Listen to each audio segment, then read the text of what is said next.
hello guys, magandang gabi. And i-flex lang natin guys kung ano itsura ng 10 days old na fertile egg na naka-incubate. So ayan.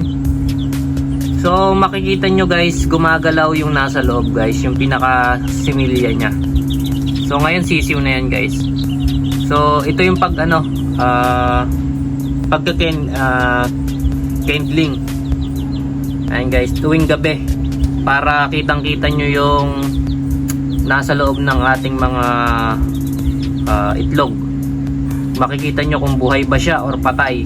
Kasi may mga iba na ayan, nabuo siya, kaso nga lang hindi siya gumagalaw and yung parang hindi pumipintik sa loob guys pag nakikita nyo sa ilaw. So ibig sabihin nun patay yung similya, hindi siya nagtutuloy, mahina yung similya guys. So ito is, ayan, nakikita nyo guys, gumagalaw siya. 10 days old yan, 10 days old. Kasi ang nilagay natin dito is 20 natin nilagay yan. So at 30 na ngayon ng December, expected natin 9 to 11, January 9 or 9 to 11, 18 to 19 days. So ayan, hanggang 22 days guys pala. Yun yung ano ko dito eh.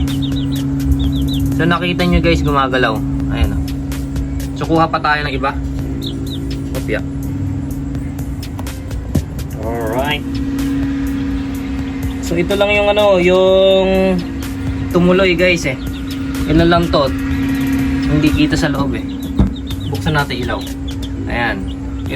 So okay na okay itong ano natin, yung incubator. Ayos na ayos guys.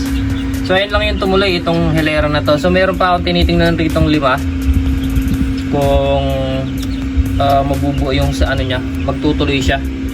Kasi huli siyang nailagay rito guys eh. So at rest pa yung 10 days niya. So ngayon ibig sabihin is pang 7 days pa lang niya. Pero makikita na natin yan 7 days. Mamaya pakita natin yung 7 days na pag-check.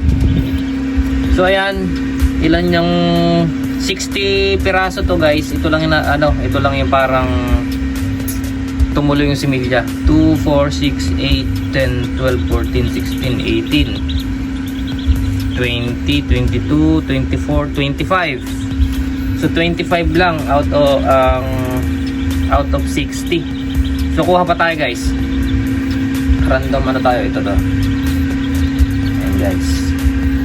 Check natin. Ayan. Patayin natin ilaw. Mas maganda madilim na madilim guys para kitang-kita nyo yung ano, yung laman niya sa loob ng itlog. Ayun nga pala yung papapisa.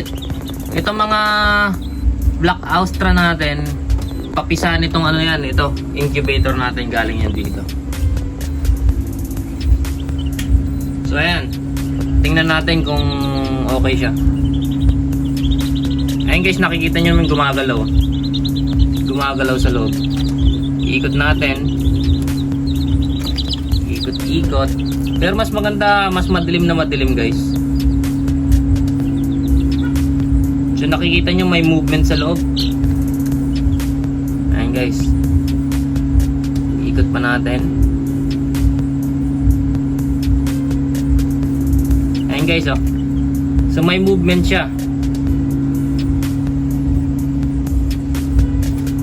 So buhay yung similya sa loob guys. Ayan.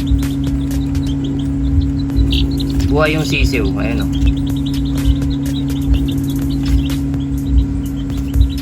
Ayan mo, mas maganda, mas malapit to. Pero dito pa lang kitang-kita nyo naman eh. Kung may heartbeat siya sa loob guys. Ayan o. So yan, ayun yung itsura ng 10 days old.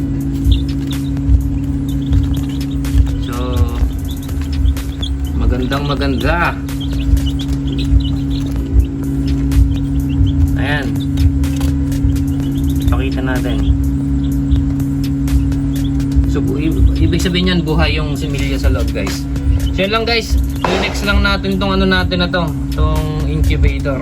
At saka yung update natin dito sa paitlog nating ano, dito sa pinapapisa nating mga itlog. Ano to? Rhode Island Red. Ewan ko lang kung may mahalong Black Astra. Random ano kasi yan eh. Random yung egg na yan. So yun lang guys. Thank you very much for watching. Sana nag-enjoy kayo and nakapag-inspire yung ano natin video. So don't forget to like and share guys. Subscribe na rin kayo guys. So daily vlog ko to. Personal vlog pala about sa ito, sa pagmamanukan. So hindi ko pinukus yung itong pagmamanukan ko sa ano sa breeding. So ito is testing lang and sayang din naman nandito na rin naman eh. So dagdag experience na rin. And pagpapalaki ng ano, pagpapapisa at saka pagpapalaki ng mga heritage chicken. So yun yung natin. Personal vlog natin about sa poultry. Pero ano tayo? Laying production tayo guys. Egg production. Egg production yung ano natin, focus natin dito. So thank you very much. Peace.